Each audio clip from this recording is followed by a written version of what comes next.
Hola hermanos, el día de hoy, 12 de noviembre del 2021, es viernes de la 32ª semana del tiempo ordinario, solo que hoy tenemos memoria obligatoria. Sí, fíjense, ya llevamos, hombre, 4 días con esta fiesta, la dedicación de la Basílica de San Juan de Letrán, lógicamente la memoria de San León Magno, la memoria de San Martín de Tours ayer y hoy la memoria del santo patrono del ecumenismo, de aquellos que luchan por la unidad de los cristianos. Miren, y yo bajo protesta, porque es otro que se llamaba Juan y que luego se termina cambiando el nombre, porque él fue bautizado como Juan Kunchevich, San Josafat, nacido en Volinia en el año, lo que hoy sería Lituania, ¿no? En el año 1580, de una familia rutena. Ustedes dirán, ¿qué es eso de ruteno? Miren, toda esta zona, ¿no? De la parte oriental de Europa, porque eso todavía es Europa, ¿no? Ahí se mezclan muchas cosas, ¿no? Y entonces Bielorrusia, Polonia, Ucrania. Entonces hay familias que son de una raza, de una etnia, no una raza, de una etnia. Y entonces, en el caso de ellos, los rutenos son lo que hoy en día llamamos ucranianos o ucranianos. Él, pues su familia, era una familia que se vino a menos por una crisis económica. Lo enviaron a estudiar en Vilna, allá él se formó. Cuando él era muy pequeño, digamos 15 años, ocurre lo que se llama el Tratado de Brest. Ok, ¿qué fue lo que ocurrió? Que una buena cantidad de obispos de rito ortodoxo ligados al patriarcado de Kiev se unen a la Iglesia Católica. Y entonces, a la Iglesia Católica me refiero al Papa, ¿no? Y entonces, oigan, eso va a generar una ruptura terrible.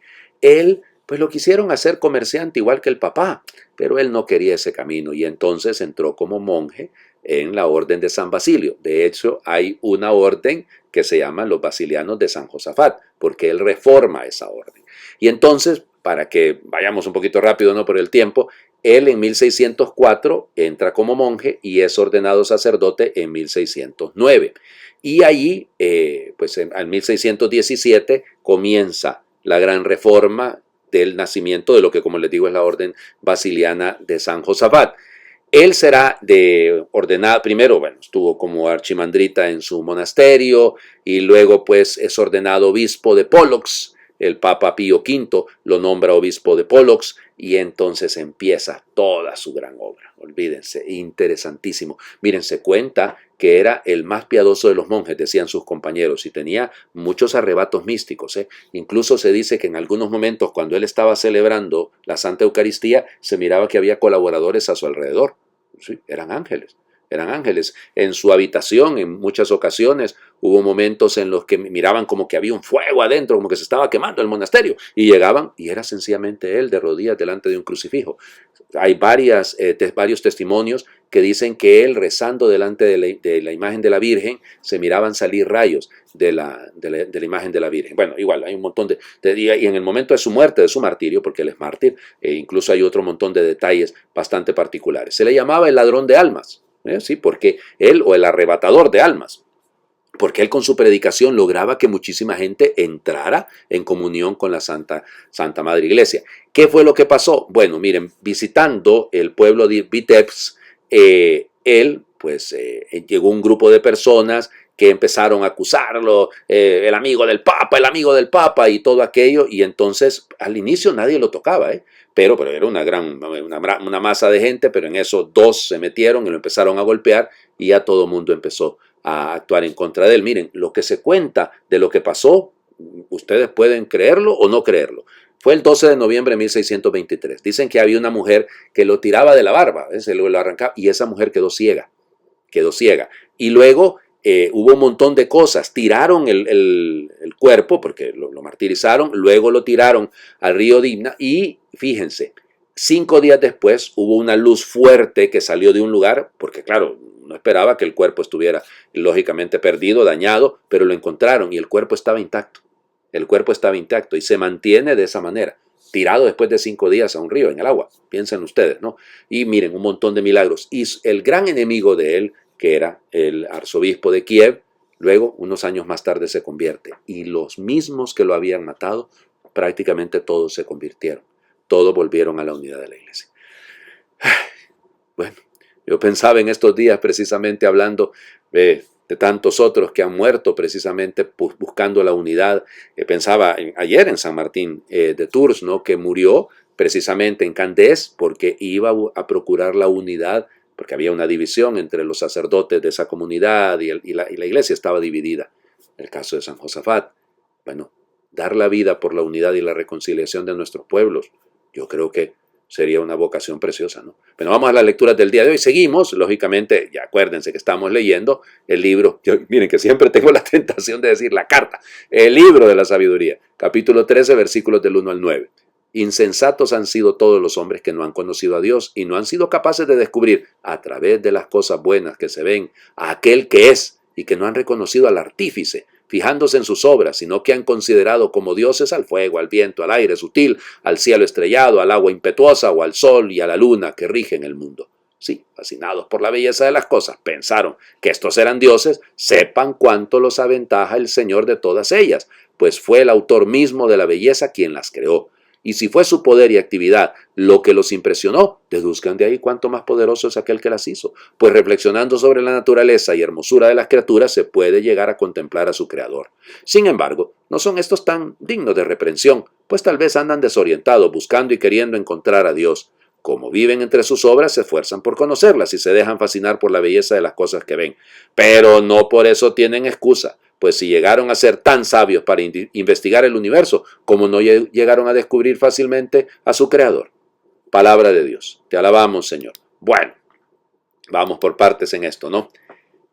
Ese es un tema recurrente en la mentalidad del ambiente alejandrino donde nace el libro de la sabiduría. Recuerden que Alejandría había pasado a ser el foco cultural de la antigüedad. Había dejado de serlo Atenas. Atenas había venido a menos por un montón de razones de orden político y económico. Pero Alejandría, la del delta del río Nilo, acuérdense que hay otras Alejandrías, así como hay otras Antioquías.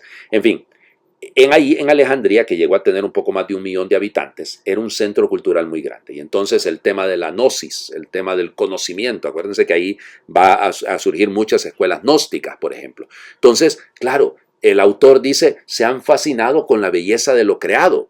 Y bueno, y sí, pero no han llegado a conocer al creador, porque los ha cegado. Se han centrado en la criatura y no han saltado al creador. ¿Cuánto más grande, cuánto más majestuoso, cuánto más sublime es el que ha creado? Y eso es lo que a veces nos falta. Santo Tomás de Aquino va a hablar que es una de las vías, el orden de lo creado, la belleza de lo creado. Claro, es uno de los caminos para llegar a Dios. No a Jesucristo, a Dios, a creer que existe un ser superior. El arquitecto del universo, dirían aquellos masones. Nada que ver. Dios no es arquitecto, es creador. Ya es creador de todo. Y entonces nosotros tenemos que ser conscientes de esto. No nos podemos quedar en la criatura sin saltar al creador. Claro que es hermoso, ¿no? A mí que me gusta salir a caminar temprano y mira uno esos amaneceres preciosos y claro, se queda uno fascinado, los colores, la belleza de una flor. Óiganme, perdónenme, pero yo a veces me encuentro con una flor, esos colores, imposible reproducirlos, imposible, por muy cercanos, pero no, es una belleza, claro, pero sin caer, cuidado que en el panenteneísmo, algunos dicen panteísmo, bueno, un camino, no, es yo en esto miro la mano de Dios, no miro a Dios, porque la flor no es Dios, o sea, eso sería panteísmo, ¿no? Es en esto miro la mano de Dios, el actuar de Dios, la presencia de Dios. Él me da a conocer quién es Él en lo creado. El Evangelio. Seguimos con el mismo tono de ayer. Lucas, capítulo 17, versículos del 26 al 37. En aquellos días Jesús dijo a sus discípulos, lo que sucedió en el tiempo de Noé también sucederá en el tiempo del Hijo del Hombre. Comían y bebían, se casaban hombres y mujeres, hasta el día en que Noé entró en el arca. Entonces vino el diluvio y los hizo perecer a todos. Lo mismo sucedió en tiempo de Lot. Comían y bebían, compraban y vendían, sembraban y construían. Pero el día en que Lot salió de Sodoma, llovió fuego y azufre del cielo y los hizo perecer a todos. Pues lo mismo sucederá el día en que el Hijo del Hombre se manifieste. Aquel día, el que esté en la azotea y tenga sus cosas en la casa, que no vaya a recogerlas, y el que esté en el campo, que no mire hacia atrás. Acuérdense de la mujer de Lot. Quien intente conservar su vida la perderá, y quien la pierda la conservará. Yo les digo, aquella noche habrá dos en un mismo lecho, uno será tomado y el otro abandonado. Habrá dos mujeres moliendo juntas, una será tomada y la otra abandonada. Entonces los discípulos le dijeron, ¿dónde sucederá eso, Señor? Y él les respondió, donde hay un cadáver, se juntan los buitres. Palabra del Señor. Gloria a ti, Señor Jesús. Esta última expresión ha hecho correr tinta mucho, ¿no? Esto de donde está el cadáver se juntan los buitres. Miren, yo creo que más allá, y lo dice alguno de los padres de la iglesia, más allá de ver una significación particular, es una manera muy judía de hablar, para indicar la muerte, cualquier muerte, es un signo, es una señal de que debemos cambiar. Nosotros hemos tenido en mi familia la pérdida de mi tía Tina, que era la mayor de las hermanas de mi mamá, y sí ha sido un golpe duro. Mi tía, olvídense, estuvo años sufriendo mucho con enfermedades y todo, pero ella seguía adelante y superó el COVID. El año pasado le había pegado COVID. Pero entonces yo lo reflexionaba eso precisamente y se lo dije a mis primos y se lo dije a mi familia en el funeral, que Dios me concede esa gracia.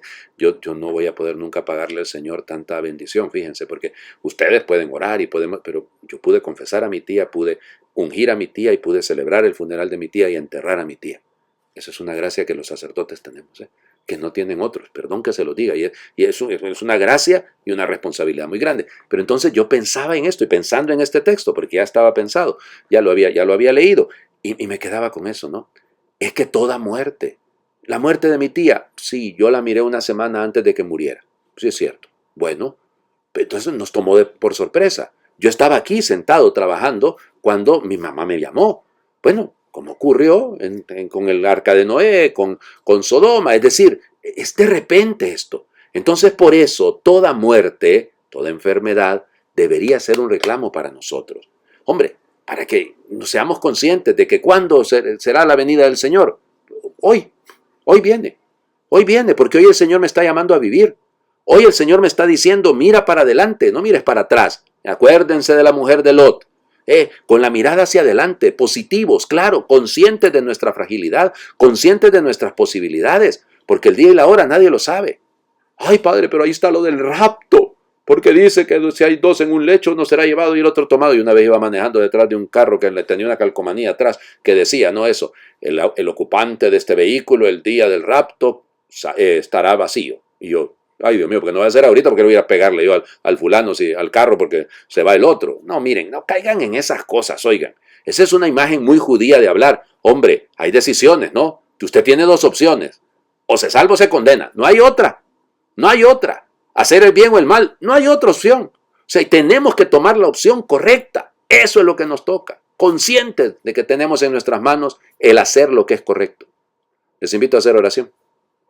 Tú nos llamas en medio de la vida, nos llamas en cada circunstancia, nos invitas a construir el arca como Noé, ese espacio donde tú vuelves a iniciarlo todo, vuelves a rehacer la vida con nosotros. Y nos cuesta creerte.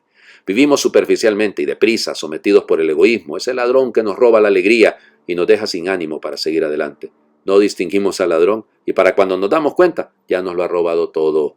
Tú nos hablas de estar atentos a la vida donde tú te haces presente para mostrarnos el camino de la felicidad. Tú estás en medio de la vida como Señor de la historia y vienes en cada acontecimiento. Ayúdanos a estar despiertos para reconocerte y recibirte. Enséñanos a orar, a mantener nuestro espíritu firme en ti, que eres nuestra roca firme, que permaneces fiel en medio de los avatares de la vida, que nos salvas en toda situación que nos afecta.